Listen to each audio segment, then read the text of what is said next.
Assalamualaikum dan selamat sejahtera. Hai semua, selamat datang dalam siri ulang kaji UASA Bahasa Melayu bahagian C tahun 4, 5 dan 6 bersama dengan Cikgu LK. Baik, adakah murid-murid sudah bersedia untuk belajar? Jom kita teruskan.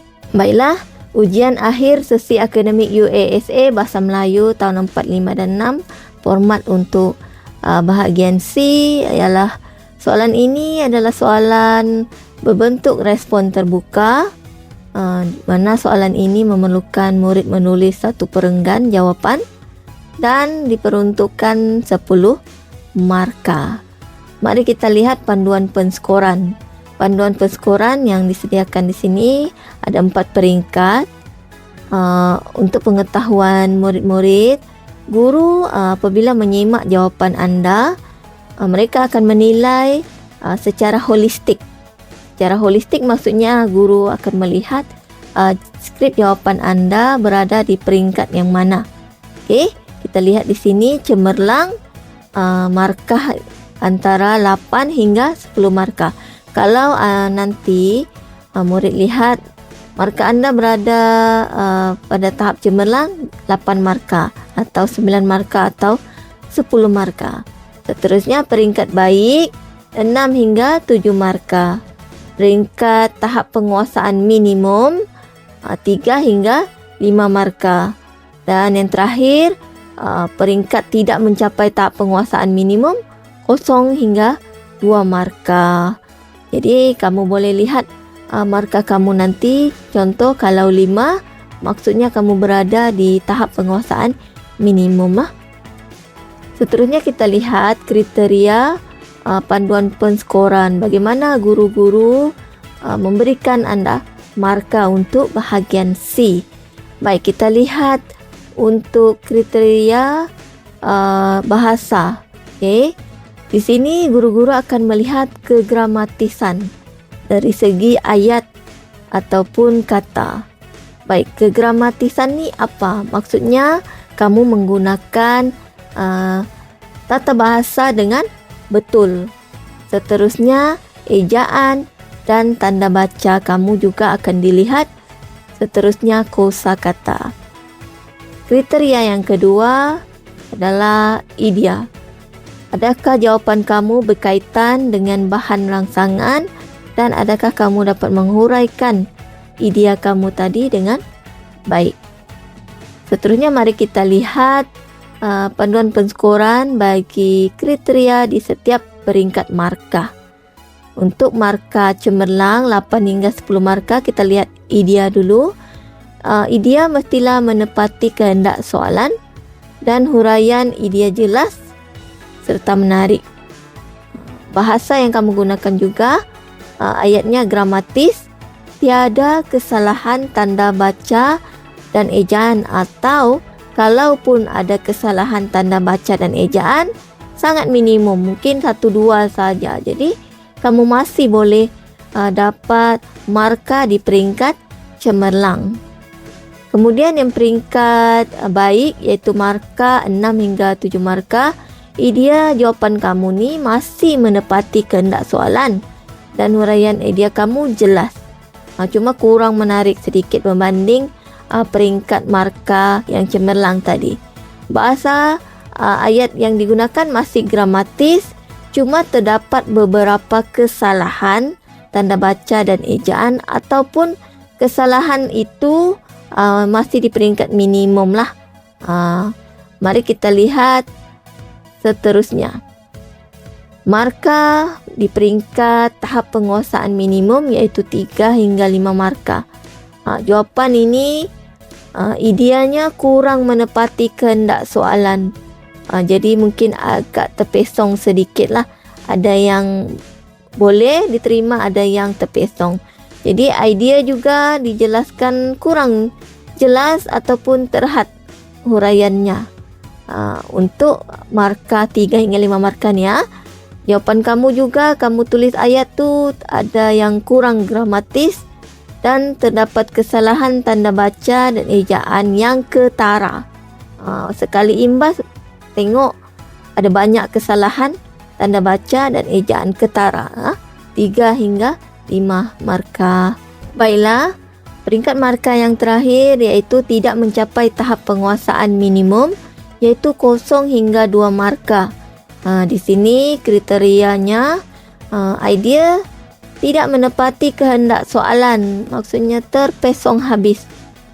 Kemudian keseluruhan jawapan menggambarkan penguasaan bahasa yang lemah. Jadi kalau skrip jawapan kamu begini, kamu boleh dapat 0 hingga 2 markah. Kalau langsung tidak tulis, automatik 0. Jadi berusaha walaupun anda rasa anda lemah untuk mengeluarkan idea kamu, tulis saja sebab akan ada markah juga. Baik, kita teruskan untuk panduan menjawab soalan bahagian C. Yang pertama, kamu akan memberikan ulasan, pandangan dan idea berdasarkan bahan yang diberikan.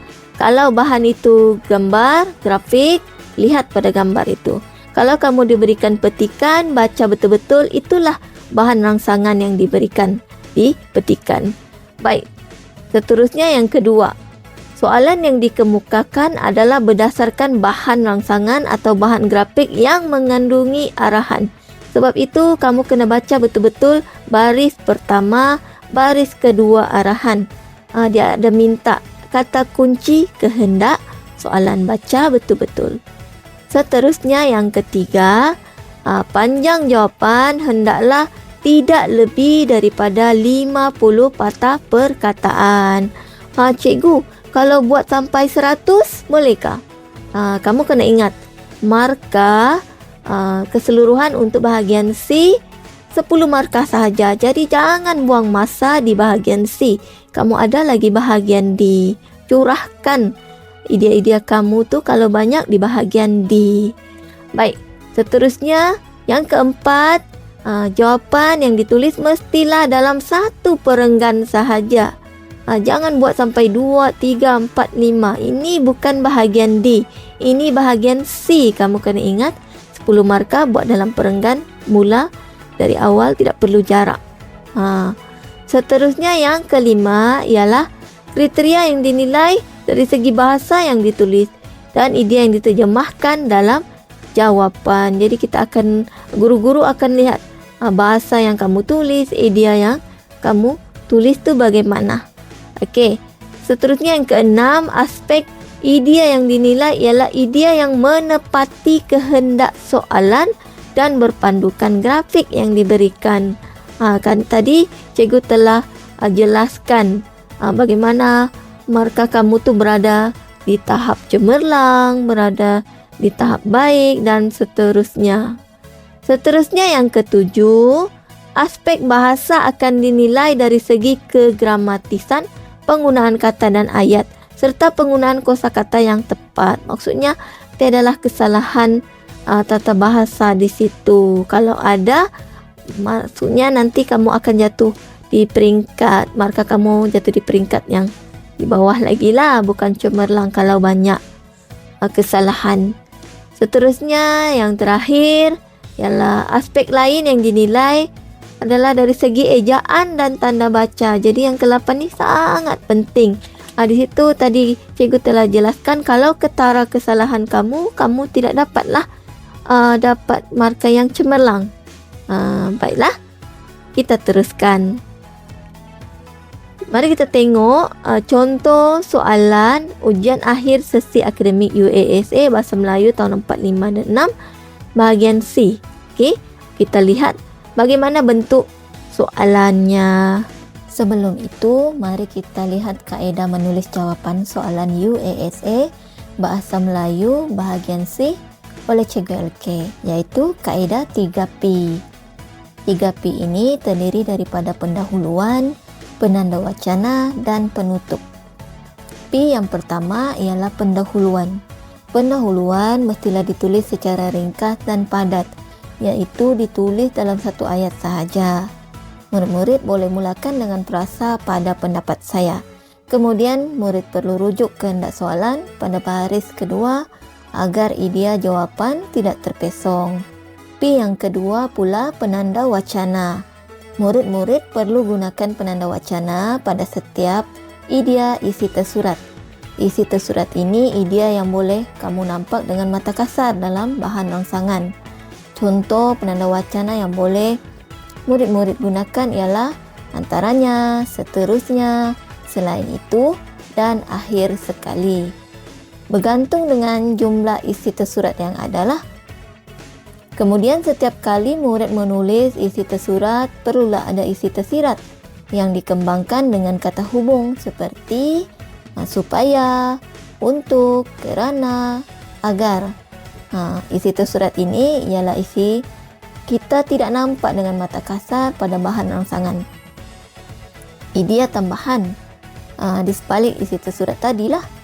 Jadi penggunaan kata hubung ini membantu murid-murid untuk menulis isi tersirat. P yang ketiga ialah penutup. Penutup ini tidaklah wajib. Namun jika dibuat akan menampakkan murid-murid sangat memahami bahan rangsangan yang diberikan. Boleh dapat markah yang cemerlang. Penutup ini boleh jadi idea terakhir untuk jadikan sebagai ayat penutup.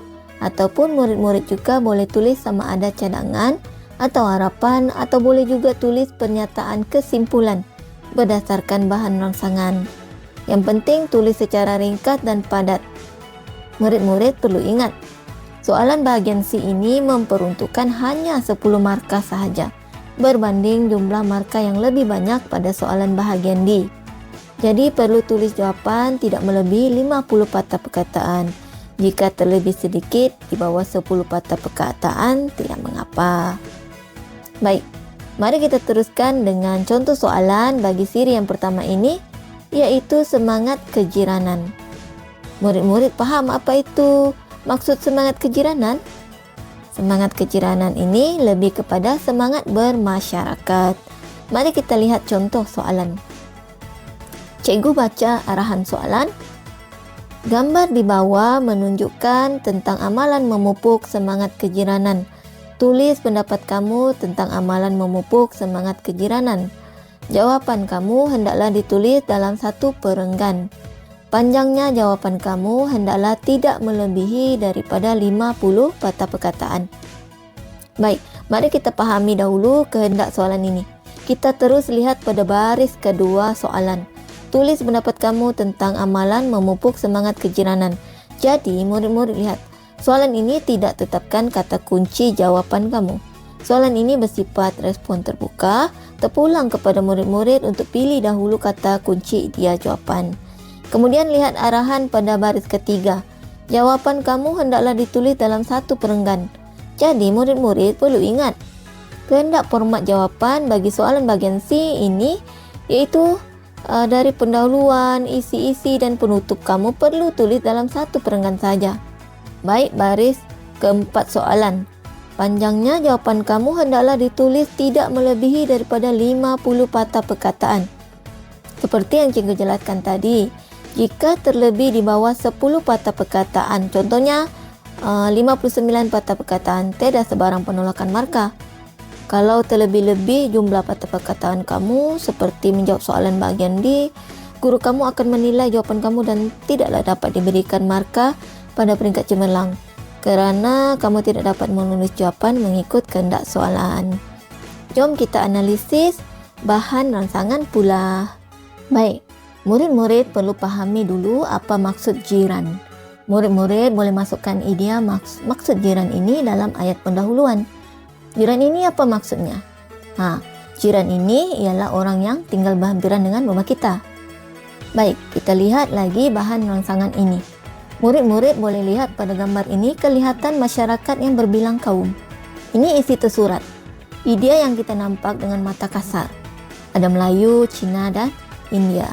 Jadi, murid-murid boleh tulis idea pertama iaitu format jiran yang terdiri daripada pelbagai budaya kah, pelbagai agama kah, ataupun pelbagai bangsa. Idea kedua, kita lihat ada gambar orang bersalam. Jadi, murid-murid boleh tulis idea isi tersurat bertegur sapa atau kunjung mengunjung. Dan yang ketiga, murid-murid boleh lihat gambar kecil itu Kelihatan orang senang bekerja membersihkan halaman. Jadi, isi tersurat seterusnya murid-murid boleh tulis idea gotong royong. Baik, oleh kerana kehendak soalan tidak menetapkan kata kunci jawapan yang perlu kamu tulis, murid-murid perlu fikirkan dan tentukan sendiri kata kunci jawapan kamu. Terdapat 4 kata kunci yang boleh murid-murid gunakan. Yang pertama, kebaikan, kelebihan, faedah atau kepentingan. Yang kedua, akibat, kesan, natijah, implikasi atau impak. Ketiga, masalah, halangan, rintangan atau kekangan. Dan yang keempat, usaha, langkah-langkah, cara-cara atau tindakan. Jadi, untuk kali ini, sebagai contoh, cikgu akan memilih kata kunci cara untuk menjawab soalan ini. Mari kita bina ayat pendahuluan terlebih dahulu, iaitu P yang pertama. Idea tadi ialah apa maksud jiran. Murid-murid boleh tulis seperti ini. Pada pendapat saya, jiran merupakan orang yang tinggal berhampiran dengan rumah kita. Ringkas dan padat dalam satu ayat sahaja. Mari kita teruskan dengan isi pula. Dengan menggunakan P yang kedua, iaitu penanda wacana. Idea pertama tadi, hormati jiran pelbagai budaya, agama atau bangsa. Jadi murid-murid boleh tulis seperti ini. Cikgu guna penanda wacana antaranya, tetapi cikgu guna antara saja kali ini ya. Antara cara memupuk semangat kejiranan ialah menghormati jiran pelbagai bangsa supaya hidup harmoni. Dalam ayat kedua ini kita terus letak kata kunci jawapan kita, iaitu cara, supaya guru atau pemeriksa jawapan kamu tahu apa yang ingin kamu sampaikan. Isi tersurat yang cikgu warnakan biru iaitu menghormati jiran pelbagai bangsa. Cikgu guna kata hubung supaya. Yang cikgu warnakan hijau. Kemudian isi tersurat yang cikgu warnakan merah, iaitu hidup harmoni. Mari sambung tulis idea yang kedua, iaitu bertegur sapa. Cikgu gunakan penanda wacana selain itu. Murid-murid boleh tulis seperti ini. Selain itu, kita hendaklah bertegur sapa dengan jiran agar dapat mengeratkan hubungan silaturahim. Murid-murid, apa itu hubungan silaturahim? Hubungan silaturahim itu bermaksud hubungan persaudaraan. Baik, isi tersurat dalam ayat ini bertegur sapa. Kata hubung agar.